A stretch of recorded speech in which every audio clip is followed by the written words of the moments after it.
Représentant de la CCI, Marc-Hélène Mansart, qui fait partie, je crois, aussi de la CCI, la Chambre des métiers. De la Chambre des métiers. Moi, je suis ouvert à toute la discussion avec vous, et donc je serai porteur aussi d'accompagnement et de solutions également. Donc déjà, il y a une porte ouverte, il n'y a aucun problème.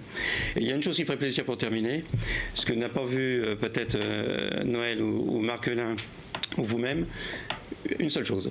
Il y a 2 commerçants au Mans qui ont 67 ans et 64 ans de métier. Avec tout le respect que je vous dois, ils n'ont jamais vu la CCI, ils n'ont jamais vu la Chambre des métiers, ils n'ont jamais vu Mansart, ils n'ont jamais vu un politique, ils n'ont jamais vu personne. Alors là, il faut que je réponde, là, je ne peux pas laisser dire ça. Je peux pas Attends, je vais juste terminer. Non, ça, tu m'interpelles, alors tu vas me voir. Autant j'étais gentil quand il s'agit de tapage. Tu sais, c'est une attaque frontale à laquelle je réponds. Ce commerçant, tu lui diras que c'est pas forcément moi qui dois aller vers lui, c'est lui qui peut venir vers moi. Je parle de la Chambre de commerce. Il peut aussi pousser la porte, d'accord ? Et c'est le reproche. C'est le reproche que je fais aux commerçants, qu'ils aillent pousser les portes, qu'ils soient curieux. Celui qui n'a pas poussé la porte, qui se méfie parce qu'il y a peut-être un gars qui pousse la porte de chez lui, il fera bien de faire attention. Alors, juste 10 secondes pour répondre à Noël, je suis d'accord sur ce qu'il vient de dire, sauf qu'il ne m'a pas laissé finir. Les 2 personnes en question ont 86 ans, 84 ans. Elles sont 67 ans encore dans le commerce. Aujourd'hui, c'est la marchande de laine rue Gambetta et c'est le Rocher de Cancale, avenue Bollé. C'est tout. C'est-à-dire que ces personnes-là, elles n'ont vu, en règle générale, on va prendre le problème plus général, elles auraient au moins le mérite qu'on les mette en avant. Et bien, je les mets en avant ce soir. Merci, Philippe Guidère. C'est pourtant la vérité. Noël Permaillot, un mot pour conclure. Que la Chambre de commerce est ouverte à tous.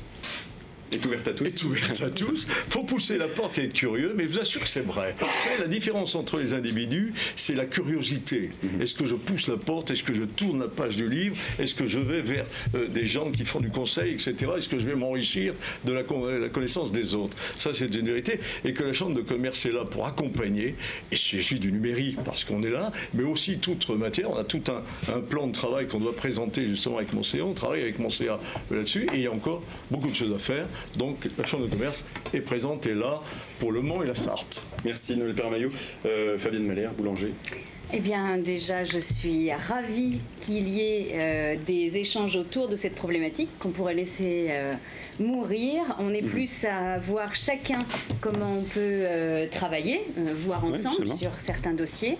Et puis, je suis pour, effectivement, j'aime le terme de stratégie, la mise en place de stratégies pour remédier à tout cela. Et la Chambre des métiers et de l'artisanat s'implique totalement. Merci Marc-Hélène, très très court. Eh bien, Mansart va continuer à travailler sur le même schéma, sur le même volume, sur le même dynamisme.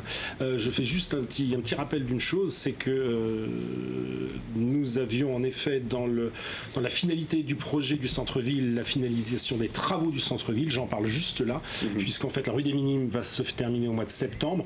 Je tiens absolument, et c'est un engagement de la mairie, je sais que Monsieur le maire tiendra sa parole, mais on doit enchaîner avec le quartier Saint-Nicolas pour rejoindre Jacobin. C'est important, c'est pas 2020 la fin comme l'a dit Monsieur Battiot, je l'espère pas, c'est 2018-2019 ou plus tard. Voilà. Merci beaucoup. Voilà, merci encore une fois à toutes et à tous d'avoir accepté notre invitation. Et puis merci à vous, chers téléspectateurs, de nous avoir suivis. La semaine prochaine, nous parlerons des femmes dans la politique. Je vous souhaite une excellente soirée et je vous dis